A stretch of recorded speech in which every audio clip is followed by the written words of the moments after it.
Olá, meu querido irmão, tudo bem? Bom dia, tudo na paz? Hoje é amanhã de domingo e eu estou alegre, feliz. E você vai ouvir o vídeo e você talvez vai perceber que está um pouco baixo, tá bom?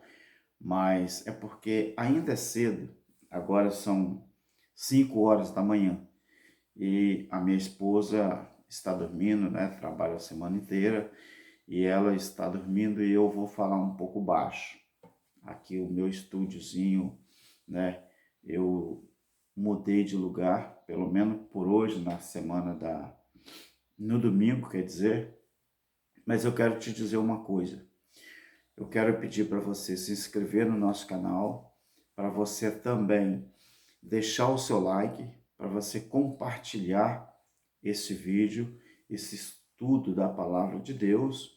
E eu quero hoje falar sobre uma coisa interessante.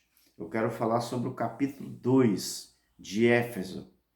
Éfeso, na época de Paulo, foi uma cidade que ele visitou na segunda viagem missionária que ele teve, né? Essa segunda viagem missionária que ele teve, ele visitou 12 cidades, né? Ele visitou 12 cidades. A primeira cidade foi Troade, a segunda cidade que Paulo visitou foi Neápolis, a terceira cidade foi Filipos, a quarta cidade foi Antípolis, a quinta cidade foi Apolônia, a sexta cidade Tessalônica, a sétima Bereia, a oitava Atenas, depois a nona Corinto, Cencreia a décima primeira foi Éfeso e a 12ª foi Rhodes. Então, essa 11ª cidade, Éfeso, na época de Paulo, era o mais importante porto marítimo da costa ocidental da Ásia Menor nos dias de Paulo. Éfeso era o centro do culto a Ártemis. Já ouviu falar disso, né? Era uma deusa ao qual eles praticavam culto a elas. Então, essa cidade de Éfeso, se você olhar uma das 7 cartas do Apocalipse, ela não era fácil não, tá bom, meus queridos? Então, eu quero deixar o capítulo 2 de Éfeso, o sistema religioso, os preteristas, os preteristas não, os futuristas, eles dizem que a gente, os ensinadores da graça, nós não sabemos fazer exegese. E nós acreditamos que nós não sabemos mesmo não, né? Mas graças a Deus, nós vamos tentar fazer aqui uma exegese do capítulo 2 de Éfeso. Eu quero te dizer uma coisa para você, que a salvação, ela é prerrogativa de Deus. A salvação, ela não é prerrogativa do homem. Quando te falarem que a predestinação é coisa de homem, é coisa de Armínio, é coisa de Calvino, você não acredita, porque a predestinação é bíblica. Então, a salvação, Deus fez ela do jeito que ele quis. Não é do jeito que eu quero, é do jeito que eu penso, não. Não, não é isso não. Deus é o supremo ser, que ele tem o controle de tudo nas suas mãos. Então, a salvação é uma prerrogativa de Deus. Ela não é prerrogativa nossa. Tá bom, meus queridos? Então, a vida inteira o sistema mentiu para nós, não é? A vida inteira eles mentiram para nós. Então, eu vou tentar aqui explicar o capítulo 2 de Éfeso. Eu já te falei, a cidade de Éfeso, qual era o culto principal que eles prestavam, né? Era a deusa ou prestavam culto a uma deusa chamada Ártemis. E essa deusa era conhecida tanto pelos judeus quanto pelos gregos, os romanos, tá bom? Então eu quero aqui deixar a primeira coisa para você. Vamos observar aqui. Os futuristas, tudo que eles leem na Bíblia, eles jogam para o futuro para que a gente pense ou acredite que as coisas ainda vão acontecer. Vamos começar então observando o primeiro versículo. Eu vou tentar explicar para você este capítulo e nós vamos ter um aprendizado muito bonito. Basta a gente acreditar no que está aqui, no que está aqui e colocar em prática na nossa vida. Olha só, capítulo 2 de Efésios. Ele vos vivificou, estando vós mortos nos vossos delitos e pecado. Ele está ensinando para os crentes da Ásia, da cidade de Filipe. Ele, o pronome Paulo. Paulo está ensinando aos crentes de Éfeso que está lembrando eles que eles estavam mortos nos vossos delitos. Ele fala assim, nos quais andastes outrora segundo o curso deste mundo, quer dizer, faziam tudo que vinham na cabeça. Seguir ou andar de acordo com o curso do mundo é fazer tudo que viesse na cabeça, na telha, para fazer, não importa se era certo ou se era errado, eles estavam fazendo. Então Paulo fala assim, nos quais andastes outrora, segundo o curso deste mundo, segundo o príncipe da potestade do ar. Ele vai explicar quem é o príncipe da potestade do ar da época. Todo príncipe, ele tem que ter um pai que é rei, ou uma mãe que é rei. Príncipe é filho de rei. Então, veja bem, ele fala aqui, segundo o príncipe da potestade do ar, do espírito que agora, na época dele, era o tempo presente. Eles estavam vivendo ainda sobre o efeito da lei, porque o juízo ainda não tinha acontecido. Tá bom, meus queridos? Então ele fala assim, entre eles, todos nós, agora ele usa a primeira pessoa do plural e ele se inclui no texto. Ele fala assim, entre eles, quer dizer, entre os que viviam sobre esse Aion, ele está falando, entre eles, nós também, ele usa a terceira pessoa do plural. Quando fala entre eles, é a terceira pessoa, ele está indicando alguém que também vivia na mesma situação. Ele fala, entre eles, todos nós, agora ele usa a primeira pessoa. Eles é a terceira pessoa, nós é a primeira pessoa. Vós é a segunda pessoa do plural. Entre eles, todos nós também, antes andávamos nos desejos da nossa carne. Antes do quê?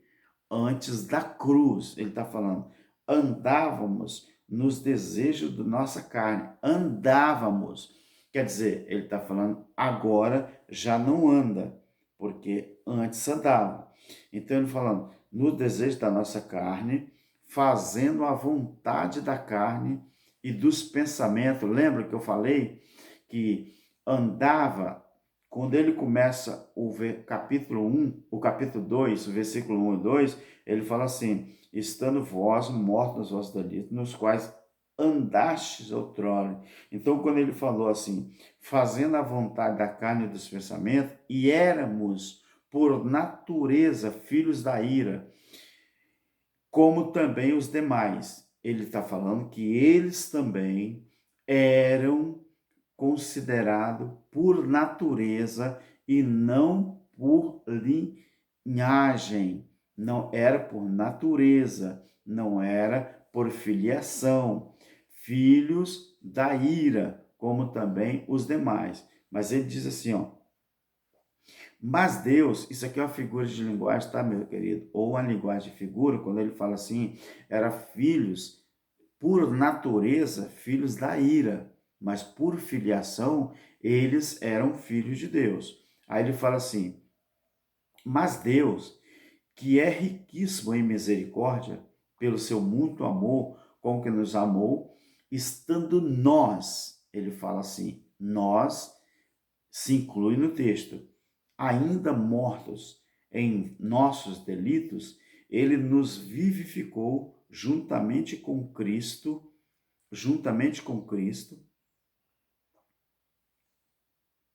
ele nos vivificou juntamente com Cristo, pela graça sois salvos, e nos ressuscitou juntamente com ele e nos fez assentar nas regiões celestiais.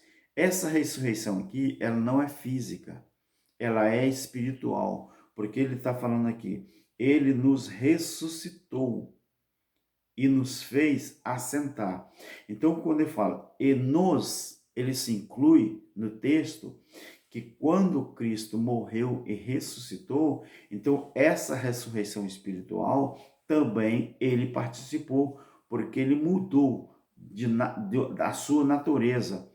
A sua natureza, que era por natureza filhos da ira, agora ele se fez filho por filiação de Deus. Ele não era mais filho da ira. Agora ele era considerado filho de Deus e não filho da ira de Deus. Então essa ressurreição, ela é espiritual. Ele fala, nos ressuscitou, ele está falando ele e os seus ouvintes na cidade de Éfeso. Aqueles que acreditaram e se converteram ao evangelho da graça. Ele está falando, e nos fez assentar nas regiões celestiais em Cristo. É em, não é no ou com, é em Cristo. Então, mostra aqui que é uma novidade de vida, é uma mudança de posição.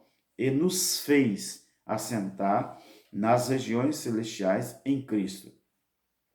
Para mostrar que nos séculos vindouros, agora ele está jogando para o futuro, que nós podemos também nos incluir nesse texto, nesses séculos futuros que Paulo está falando, para mostrar nos séculos vindouros as abundantes riquezas da sua graça pela sua benignidade para conosco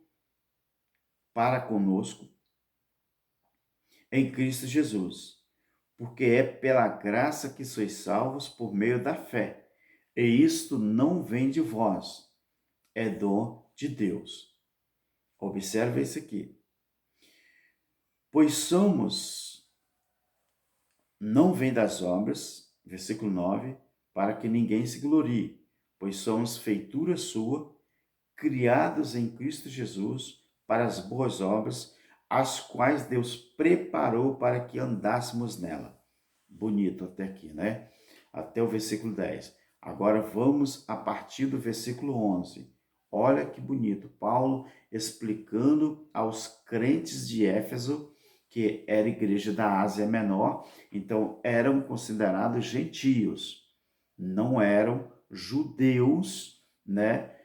Parte da promessa ao qual viviam sob o efeito da velha aliança. Os crentes de Éfeso eram gentios, não era participante da comunidade judaica, não. Tá bom, meu querido? Agora vamos ao versículo 11. Aqui o título fala, em Cristo. Olha como é que o cenário muda. Portanto, lembrai-vos de que vocês, eu posso usar hoje o verbo vocês, porque eu estou no futuro e eles estão no passado. Quando isso aqui foi escrito, é o passado. Eu posso usar.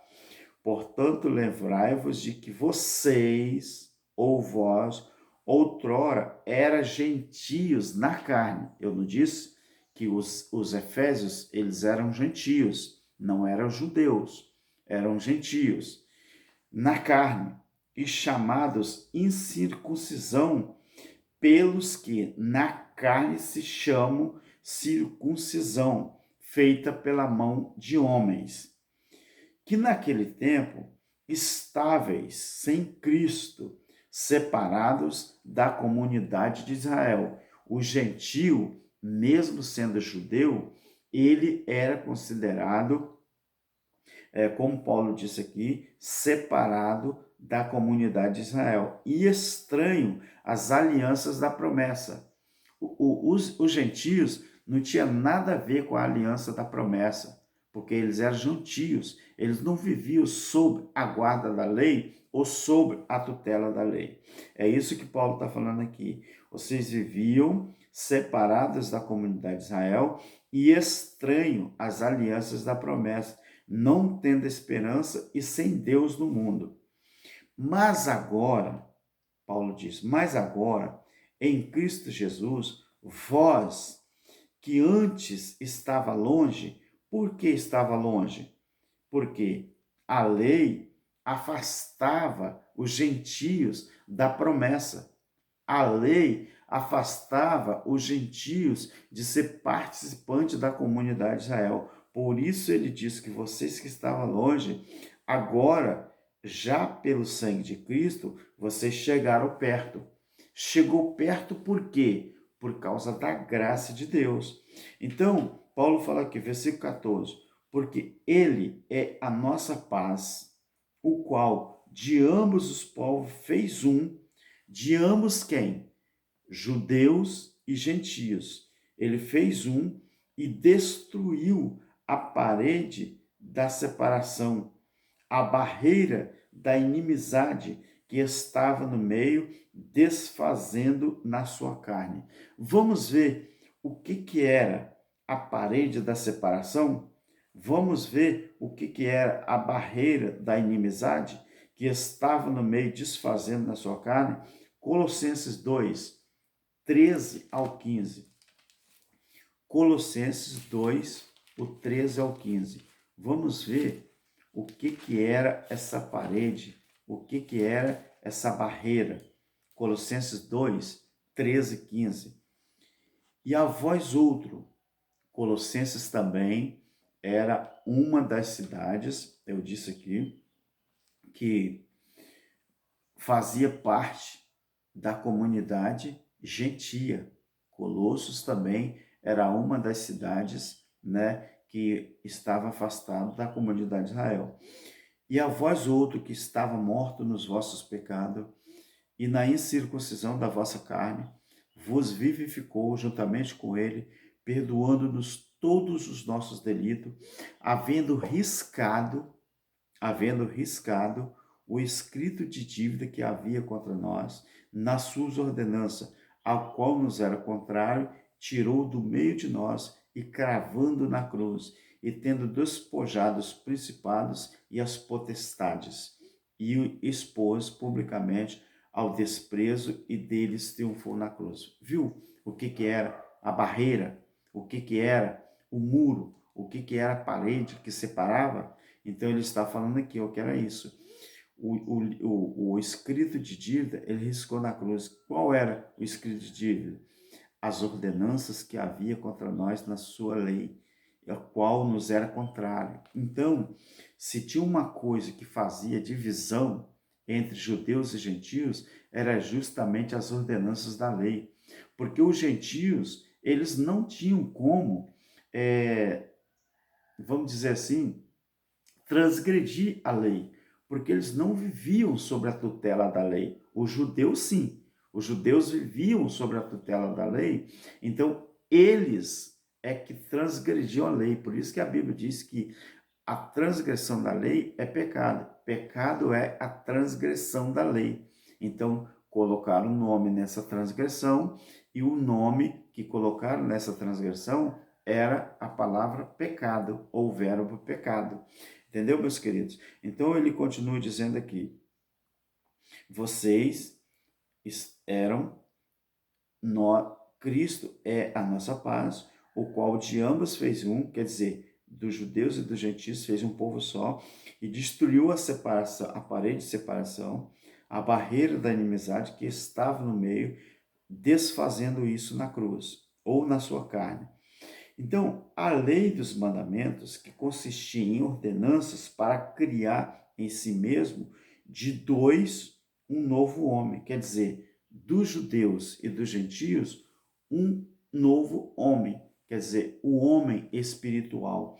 Então, aqui fala assim, a lei dos mandamentos, que consistia em ordenanças para criar em si mesmo, dos dois, um novo homem, fazendo a paz. O homem espiritual. Esse é o novo homem, o homem espiritual. E pela cruz reconciliar ambos com Deus em um só corpo, matando com ela a inimizade. Pela cruz reconciliar ambos com Deus, quer dizer, judeus e gentios. Reconciliar os dois. Pela cruz, o sacrifício de Cristo na cruz, o propósito foi esse. O que a religião faz até hoje? Mesmo depois que Cristo morre e ressuscita, os crentes eles têm o costume de menosprezar quem não é crente. O crente ele tem o costume de menosprezar, virar a cara para os crentes, para os que não são crentes. Por isso é que a igreja, que eles falam que a igreja vive essa decadência tamanha. Se o próprio Cristo na cruz do Calvário, no seu sacrifício ali, ele reconciliou esses dois homens, judeus e gentios, numa pessoa só, no novo homem, que é o homem espiritual. Então ele fala aqui, e vindo ele, evangelizou a paz a vós, que vocês estavam longe. Quer dizer, quem que estava longe? Os gentios. E aos que estavam perto, eram os judeus. Pois ele, de ambos, quer dizer, dos gentios e dos judeus, ele fez um. Temos acesso ao Pai em um mesmo Espírito. Assim, já não sois mais estrangeiro, quer dizer, já não são mais estranho, nem forasteiro, mas concidadãos dos santos e da família de Deus. Meu querido, o que é concidadão? Concidadão, no substantivo masculino, essa palavra concidadão, no substantivo masculino, vamos pegar a etimologia da palavra, essa palavra, além dela ser bonita, na etimologia da palavra,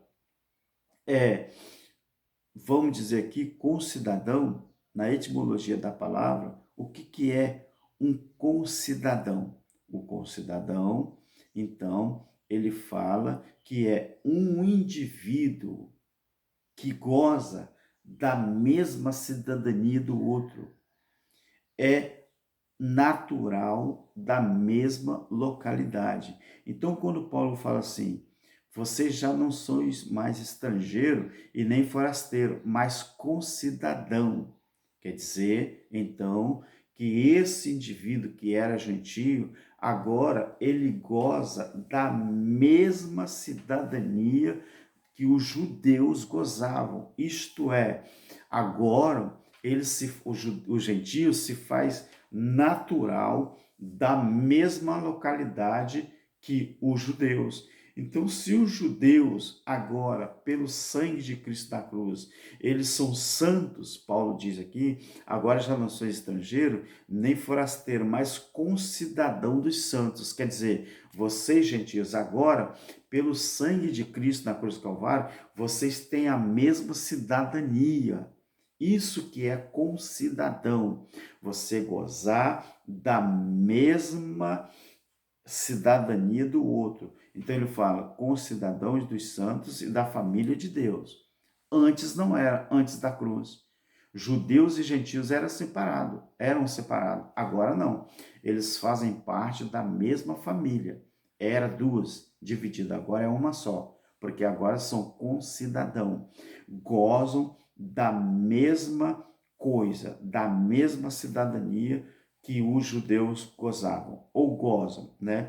Ele fala, edificados sobre o fundamento dos apóstolos e dos profetas, sendo o próprio Cristo Jesus a principal pedra angular. Vem cá, e qual era o fundamento dos apóstolos?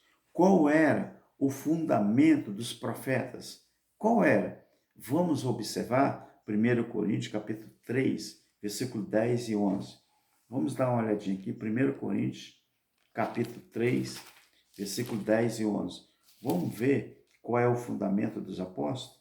10 e 11.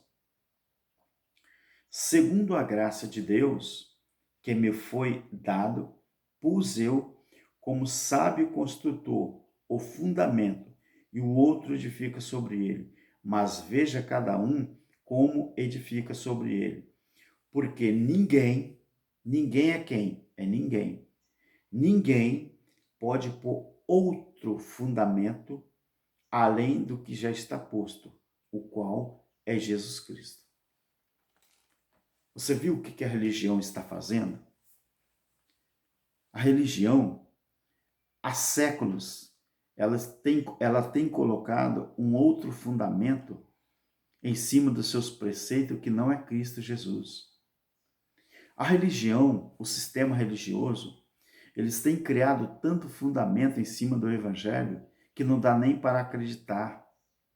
Eles falam que para você ser salvo em Cristo Jesus, você tem que seguir uma religião, você tem que seguir uma denominação, você tem que entregar dízimo, você tem que pagar oferta, você tem que fazer jejum, você tem que fazer culto de campanha, você tem que participar de culto de vigília, você tem que colaborar com o dízimo para ajudar o pastor, você tem que ofertar porque você tem que manter o ministério dos homens. Sabe o que é isso? São outros fundamentos que a religião tem colocado em cima da própria instituição que eles chamam de igreja. Então, Paulo está falando que os edificados sobre o fundamento dos apóstolos e dos profetas, sendo o próprio Cristo Jesus a principal pedra angular. E ele diz no versículo 21, nele o quê? Nele é um pronome que está se referindo ao fundamento. Nele, quer dizer, nesse fundamento, todo edifício bem ajustado cresce para templo santo no Senhor. Para esse edifício crescer, ele tem que ser bem ajustado para templo do Senhor. Mas sabe por que a religião roda e não sai do lugar?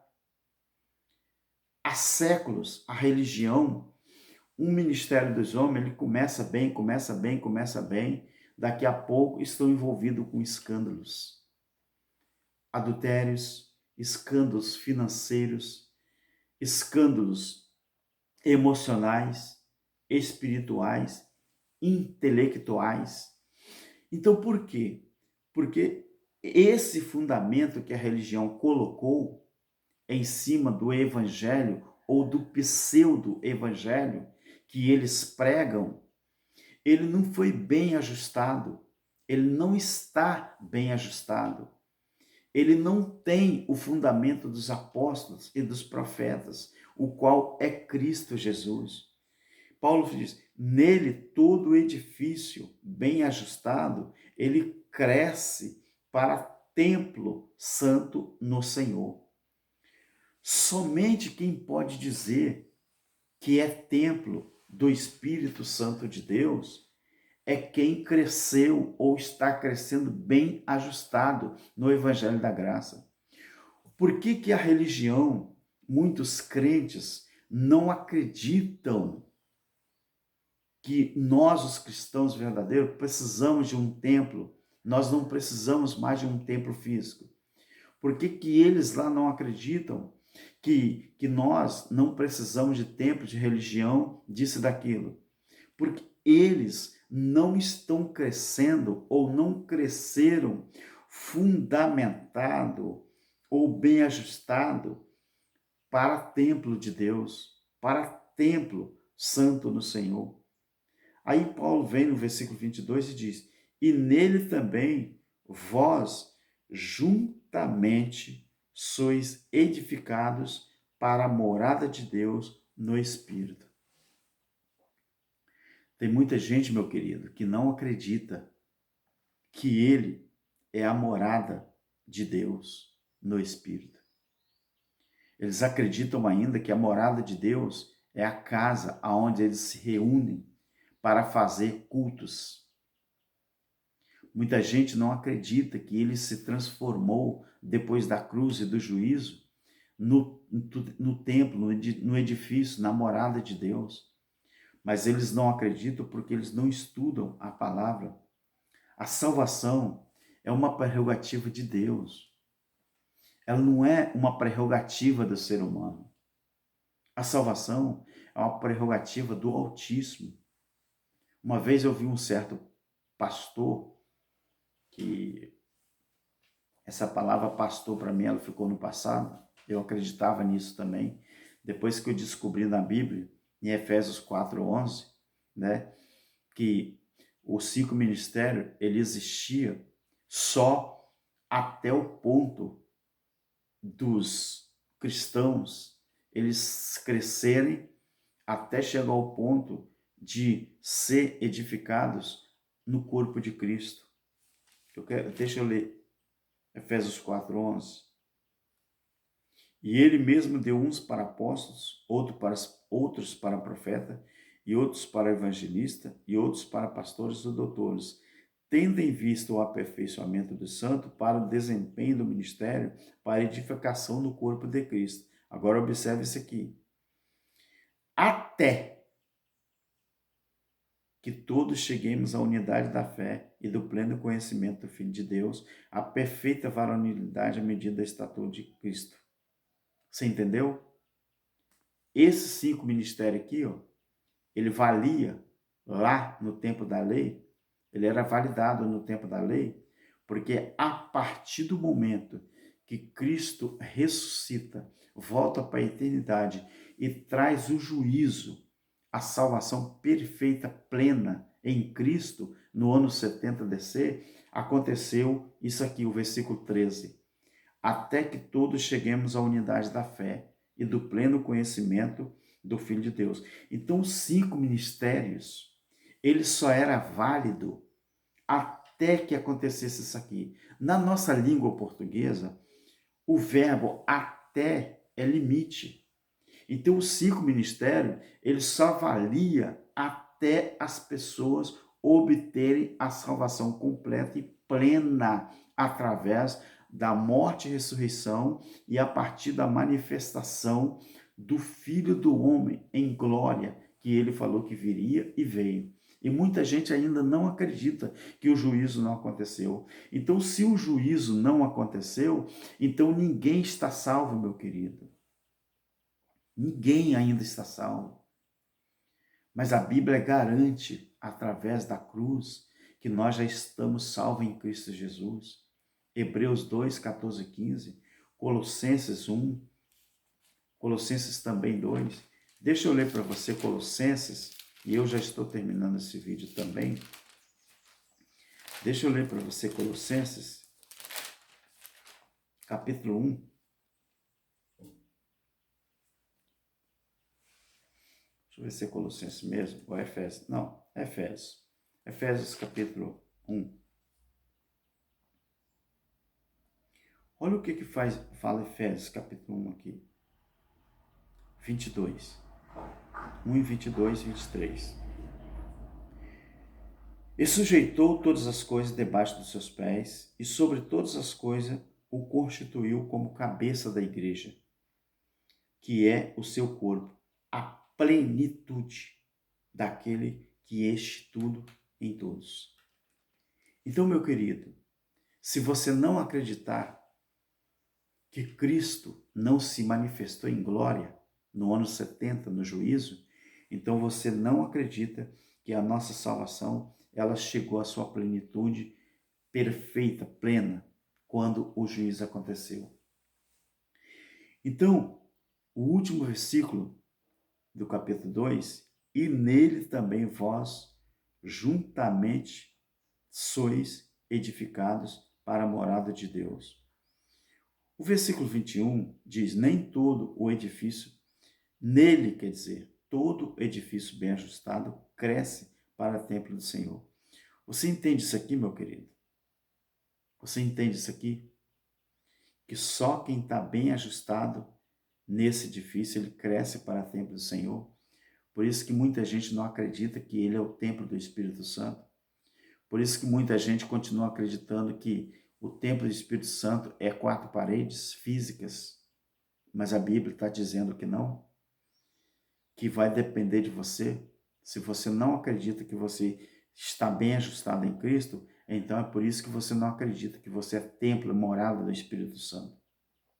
E nele, também vós, segunda pessoa do plural, se referindo a eles, gentios, juntamente sois edificados, juntamente com quem? Com os judeus.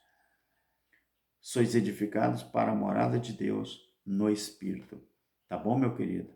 Mas, vou falar uma pergunta. Tem que estar bem ajustado.